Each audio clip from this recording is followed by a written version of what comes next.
2022 मध्ये आमदार गेले, आता खासदारही गेले।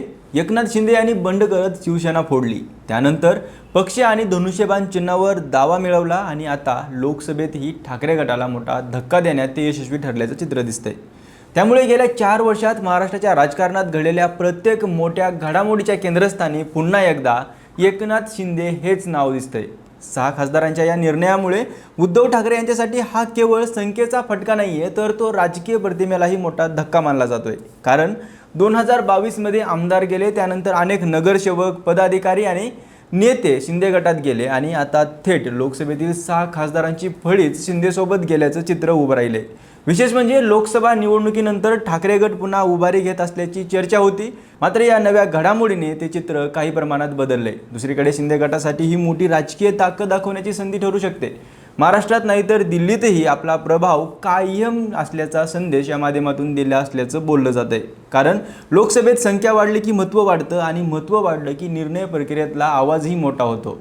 मात्र या 6 खासदारांच्या निर्णयामुळे शिंदे गटाची लोकसभेतील ताकद नेमकी किती वाढणार आहे, एनडीएच्या गणितात त्याचा काय फरक पडणार आहे आणि या संपूर्ण घडामोडीचा उद्धव ठाकरे यांच्या राजकारणावर पुढे काही परिणाम होऊ शकतो, याचा सविस्तर आढावा घेणार आहोत या व्हिडिओच्या माध्यमातून। नमस्कार, मी अमोल जाधव आणि तुम्ही पाहताय लगाव बत्ती। 2022 मध्ये एकनाथ शिंदेने केलेल्या बंडाने शिवसेना 2 भागात विभागली आणि महाराष्ट्राच्या राजकारणाचा संपूर्ण पटच बदलून गेला।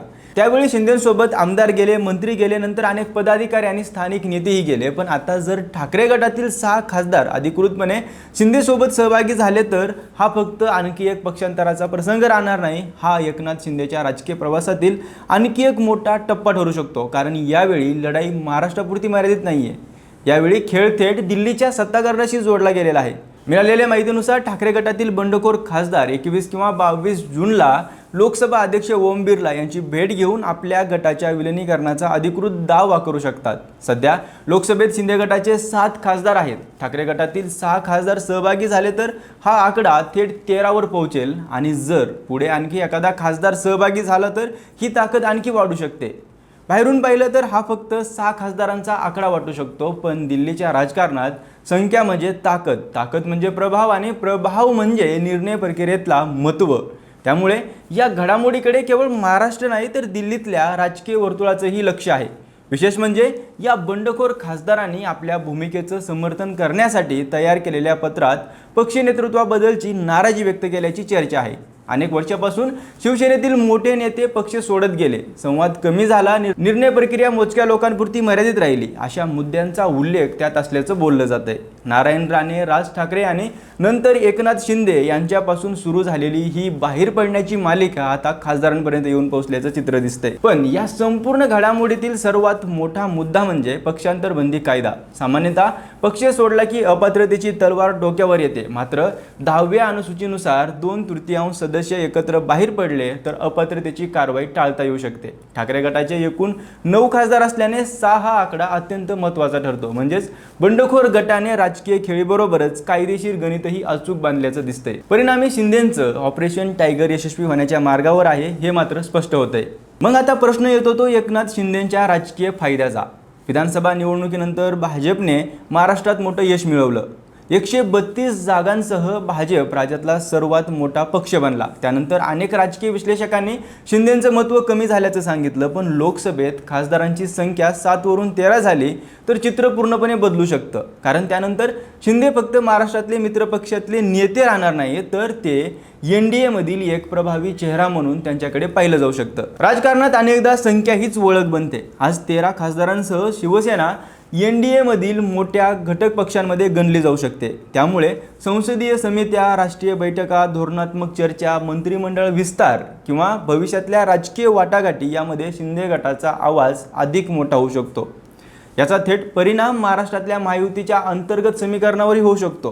कारण राज्यात भाजप मोठा पक्ष असला तरी लोकसभेत वाढलेलं शिंदेंचं संख्याबळ त्यांना अधिक आत्मविश्वास देणार आहे। आगामी स्थानिक स्वराज्य संस्था निवडणुका, महापालिका निवडणुका आणि भविष्यातील जागा वाटप यामध्येही हा आकडा महत्त्वाची भूमिका बजावू शकतो। यामागे आणखी एक मोठं राष्ट्रीय गणित असल्याची चर्चा आहे। आगामी काळात काही महत्त्वाची विधेयके, घटना दुरुस्ती आणि संसदीय निर्णयांसाठी एनडीएला अधिक मजबूत संख्याबळाची गरज आहे। अशा वेळी मित्रपक्ष मजबूत होणं हे एनडीए आघाडीसाठी फायदेशीर ठरू शकतं। त्यामुळे या घडामोडीकडे केवळ महाराष्ट्रातल्या शिवसेनेच्या फुटीच्या दृष्टीने पाहून चालणार नाही आहे. दुसरीकडे ही घटना उद्धव ठाकरे यांच्यासाठी मोठं आव्हान ठरू शकते. आधी आमदार गेले, नंतर अनेक नेते गेले आणि आता खासदारांमध्ये फूट पडत असेल तर संघटना टिकवण्याचं आणि कार्यकर्त्यांमध्ये आत्मविश्वास निर्माण करण्याचं आव्हान अधिक कठीण होणार आहे.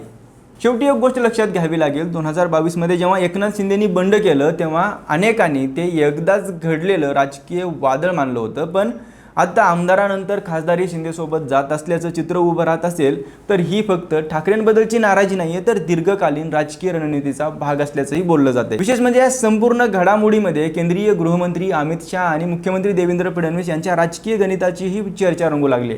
ठाकरे गटाचे विरोधी पक्षनेते अंबादास दानवे यांनीही खासदार फुटीमागे भाजपचं अप्रत्यक्ष पाठबळ असू शकतं असा आरोप केलाय. या आरोपाचं सत्य काय आहे ते कळेलच, पण एवढं मात्र नक्की की भाजप आणि शिवसेना हे दोन्हीही पक्षाची हिंदुत्ववादी राजकीय भूमिका एकमेकांना पूरक मानली जाते. त्यामुळे आगामी काळात हे दोन्ही पक्ष अधिक आक्रमकपणे मतदारांपर्यंत पोहोचण्याचा प्रयत्न करू शकतात. स्थानिक स्वराज्य संस्था निवडणुका असोत किंवा महापालिका निवडणुका असोत किंवा पुढच्या विधानसभा लोकसभा निवडणुका असोत, या नव्या संख्याबळाचा परिणाम अनेक ठिकाणी दिसू शकतो. म्हणूनच हा विषय केवळ 6 खासदारांच्या जाण्यापुरता मर्यादित राहणार नाही आहे. हा महाराष्ट्रातील शिवसेनेच्या भवितव्याचा प्रश्न आहे.